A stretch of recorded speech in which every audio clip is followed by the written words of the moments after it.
how's data going to define the path for a bumblebee? I don't know, but we'll tell you soon. But the first thing you got to do is you got to go to TARTLE's YouTube. You don't have to, but I would suggest so you can hear what all the buzz is about. You know, if you like listening to us, you can also see what we look like. We're not that fantastic to look at, but we are on here, and you can see what it's like in the studio to move yourself out of the audio version. But yeah, we'd love your support on YouTube, and that's a big sharing platform. A lot of people use it all over the globe, and we put a lot of work into getting this stuff produced. We're not asking for any sort of payback on it, but you know, we'd love for you guys to share and comment and interact, because interaction brings us all to life here.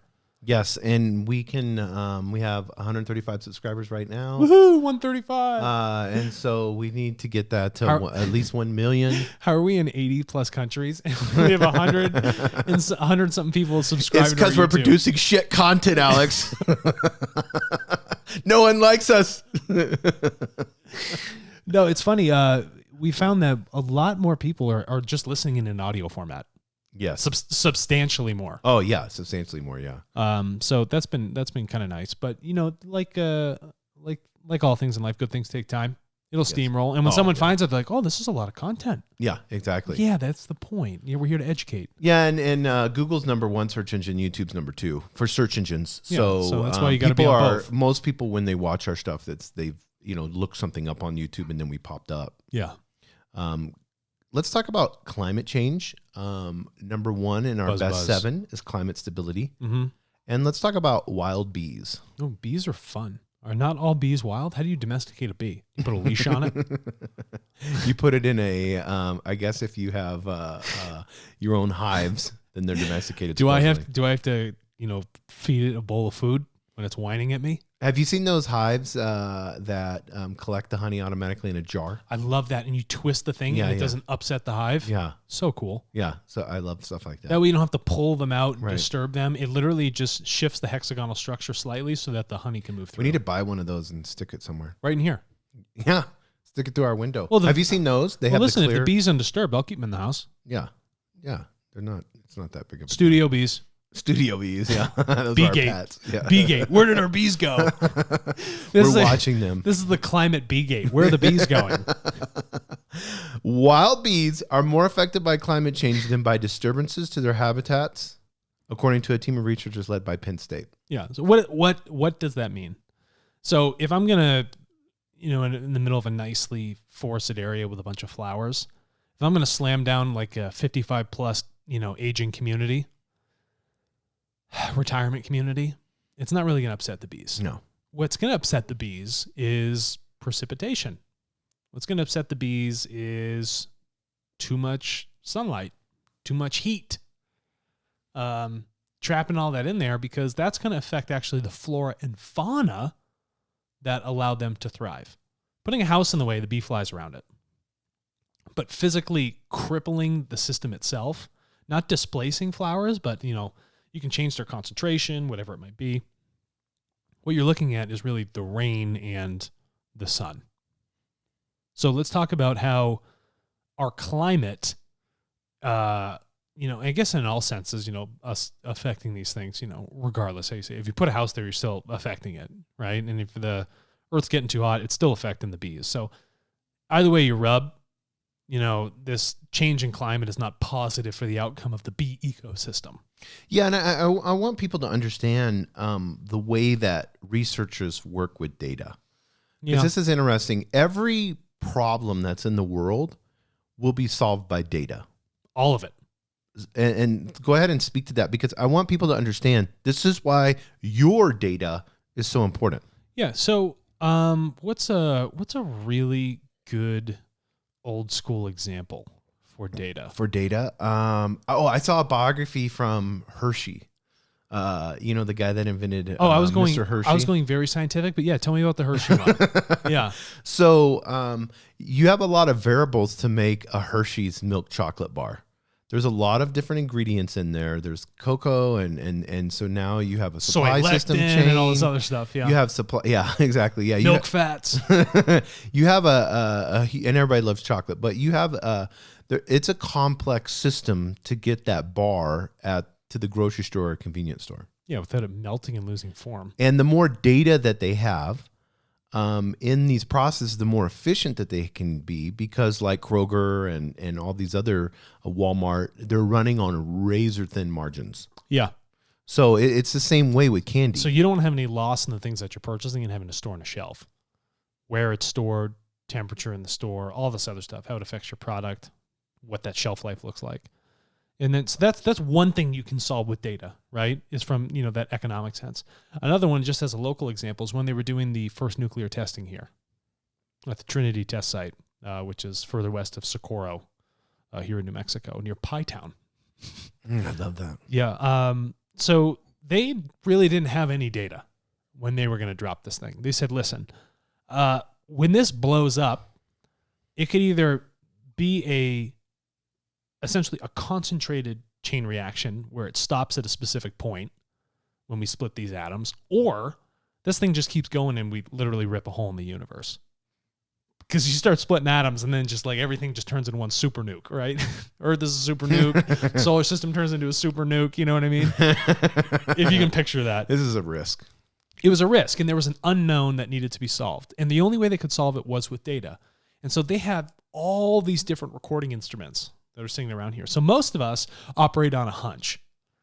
And these guys were operating on a hunch during the Manhattan Project with a nuclear bomb. They were totally unsure about the science. So when they were moving into a new future, a new way of science, of nuclear technology, it's like, okay, well, the only way to solve for that unknown is to test, to acquire as much data as possible so that when we come back, we can refine our processes and we don't have to be insane about this super nuke idea that we're ripping a hole in the universe. So the bomb goes off and they're like, well, that was a plus. It was way bigger than we expected, but it was a sustained chain reaction. It stopped at a specific point. It didn't just become critical and stay critical forever. And so through that, they acquired, telemetry data, ground readings, air quality, light, heat, everything that was going on in the environment and things that were disturbed within that environment. And then they went back through their scientific process and solved how they were going to expand upon that technology. And it's really interesting that, they did make something, albeit negative, a bomb. But from that, a lot of great things were learned. Mm-hmm. It's always that way. There's been huge developments in technology. It'd be nice if we had the inverse, where we were just making good things with it. Hey, let's make some clean energy. Yeah, rather than a weapon first. Right. But it's really interesting. And climate models. There are some incredible climate models that have been developed because of nuclear testing for above ground explosions. I had a professor that specialized that back in the day. And it was quite interesting to learn about how they actually do those readings when you don't have, you have the surface of the earth. So there's a couple ways you can blow a nuke up. Okay. You can blow it up in the air. You can blow it up when it hits the surface, or you can blow it up underground. And all those are going to have different sort of reactions and, what have you. I'm not a nuclear physicist here. But the general idea is that there's different data inputs and outputs that are happening. Okay, here's our bomb. This is how much stuff we put into it with our data. What's our proposed outcome going to be? And through the analysis of a greater amount of data, they created efficiencies in their processes, and they could solve for what was going on to make sure that, okay, now we know what our safety measure is. So whether or not you're building a Hershey's bar or building a nuke, the data is going to help you understand what those margins of safety might be, margins of economics, margins of effect, especially systemic effects when you're talking about something like a nuclear chain reaction. So if you're saying, why is data so important for solving these problems? Well, data is absolutely fundamental to solving everything. And they were doing this before anything was really digital. It's that quite analog readings that they have, the clicking Geiger counter and stuff like that. That stuff's not digital. It's just a little bar that's moving back and forth. And, it's telling you the reading as like these radioactive particles are moving through this metal rod, because that's what they do. But that stuff was all analog. Nothing's really changed. Go back to early wartime commanders, right? During the Greco-Roman period. They had a board on a table and they're like moving huge chess pieces, but that's their data. They send a scout out. But today we have GPS stuff, or we can go ask someone through our decentralized systems or send them a message on WhatsApp to get an idea of what's happening somewhere else.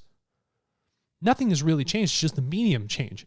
And now we have the ability to exchange that data quicker, assimilate it in a better format, and then analyze it more efficiently, more so than we could have ever done in some sort of analog format. So when we fundamentally look at this, whether it's bees, Hershey's Kisses, nuclear bombs, or you're a Greco-Roman soldier, data is fundamental to the success of just about everything. Yeah, and these researchers, they analyzed 14 years of United States Geological Survey data to find the set of wild bees concurrences. And they did it in more than 1,000 locations in Maryland, Delaware, and Washington, D.C. And thank you for letting me rant. Oh, yeah. And so for these... I always enjoy those. For these models here specifically, what they're trying to do is they're trying to get the most amount of data. So it's like, what is the historical track record? So we need a huge time value, and then we need the highest volume possible within that time. Right. Because then you start to get frequency. And through that frequency, you can be like, okay, now I have indicators across time and volume. And so it's like analyzing the stock market at that point. Because that's how linear time is. So they're trying to take these linear things, put them together, and put it into our three-dimensional world, which doesn't really make much sense. But anyway, that is the focus here. And for a great period of time, because our big data models have lacked, and the fundamental idea of how we do research has lacked kind of that primary source value and the ability to take data right now, very up-to-date data, we rely on historical things to kind of say, well, how do we extrapolate that to say what our future looks like? But so many things are different every day. You know, if someone was watching our podcast, right, we used to sit at a little tiny table. No TV, no bookshelves, no nothing, no cameras. And then all of a sudden, you would have had no historical data from all the episodes we had. And then all of a sudden, a table shows up, beautiful mic arms, new microphones, TV, all this other stuff. Like, what's going on? It's a complete outlier. So it's, you know, the ability for us to tell with our big data, there's so many errors because you don't really know at the fundamental level, especially whether the bee has consciousness, right? You're strictly observing. So when it comes to data research and you're doing it from only an observational format as like a third party and not getting primary data, you're just going to do whatever you can to get the most amount of information possible because they think that's what's going to normalize that curve. Yeah, and one of the things that they found, and you brought this up, was more, and this is why it's so important to have the right data and not be dogma about the data. Dogmatic, because we could push it and say, you just got to stop building houses. But like you had said, the houses are no concern. Yeah. The spring bees, the issue is too much rain. Yeah. So we don't create enough spring bees. And then you raise the temperature, of course, you're going to have less flowers. Well, so consider, in the cities how they do those green roofs? Mm-hmm. Well, okay, now I've, replaced somewhat of that greenscape that hadn't been there or was totally non-existent with something. But that doesn't help the bees because it's still too damn hot for them to be up there. Yeah. The flowers are crippled by the albedo and the heat coming off the ground, and it causes their flowers to wilt. There's nothing of value. Or maybe it's in an area like Seattle where it's just too much perpetual rain. Mm-hmm. Nothing can grow. It's dampening everything down. It's like a farm field that gets flooded in India. Like, what are you going to do? I had a great crop season, but people are like, oh, you got to water your crops. Well, too much water inhibits growth. When you step out of that world of balance, Jason, which is what we talk about, that climate stability, not so much climate change, but when you move out of that state of stability, that's when things get out of whack. And what may seem positive is really, it needs a little bit more than negative, right? So if it's too hot, you actually need more cold because you got to level it out because that's better in the equilibrium of the flora and fauna within that local ecosystem from Washington, D.C., the rest of Maryland, and I don't know where else they did that study. Yeah. Whenever you look at climate stability, and so we're looking at here, we see, warmer winters, hotter summers. Yeah. And now we're, as we see global warming continue to wreak havoc on the world, and it's kind of like, you can boil a frog, and you just slowly start turning up the heat, and then next thing you know, he's boiled. I've never boiled a frog. I never have either, but I boiled a the lobster. analogy is that way. Yeah. I boiled a lobster. And you just go slow. And then next thing you know, boom, they're cooked. And I think because in this world of fast food and quick, we don't see dramatic changes, but 40 years from now, 50 years from now, 70 years from now we have a world that is beyond repair. Yeah. And you don't want to get to that point because then you're screwed. Yeah. I don't want to leave my grandkids with a world that is apocalyptic. What is the word I came up with that I'm going to submit to Merriam-Webster? Chirosis? Yes. So I just want to explain, I'm going to bring this up because I thought this was pretty good. So chirosis is an adjective. Mind you, you're not going to find this online. I created this word. Hopefully it comes online sometime. And I said it's a state of dis-ease when an individual or collective of individuals are faced with a moment of difficult decision and look back in wanting of choosing an earlier moment in time to solve their imminent problem after a realization that it is too late. We don't want that. No. We don't want to look at the oblivion when the earth is like so hot, so dry, lacking its moisture, lacking the ability to support us. And that's when we wake up, because we're only at that short-sighted chance of moment when you're only 15 feet from oblivion. I'd rather be 70 years away from it, 1,000 years away from oblivion, and pay attention then, rather than stand here 15 feet away and look back and like, oh, you guys remember that moment that passed when we should have done this? Crap. And that's what that state, and then you become in a state of dis-ease. Right. Because you're only focusing on the anxiety and the fear of what's very imminent and absolutely going to happen. We don't want to get there. No. Okay. And that's why it's so important for us to focus on these things and talk about them. To remove the bullshit, remove the bias, remove the dogmas, remove the untruths, and just look at the data for what it is and accept that truthful data. Because that's the thing that's going to solve that problem. I don't want us to be a kairosis of human society. All right. This is very important. So talking about a bumblebee or figuring out whether or not someone's going to have fast food tomorrow and understanding what that effect is systemically, that's going to be solved with data. And it's important that we come together and solve that by sharing that information. And it's important to share that information.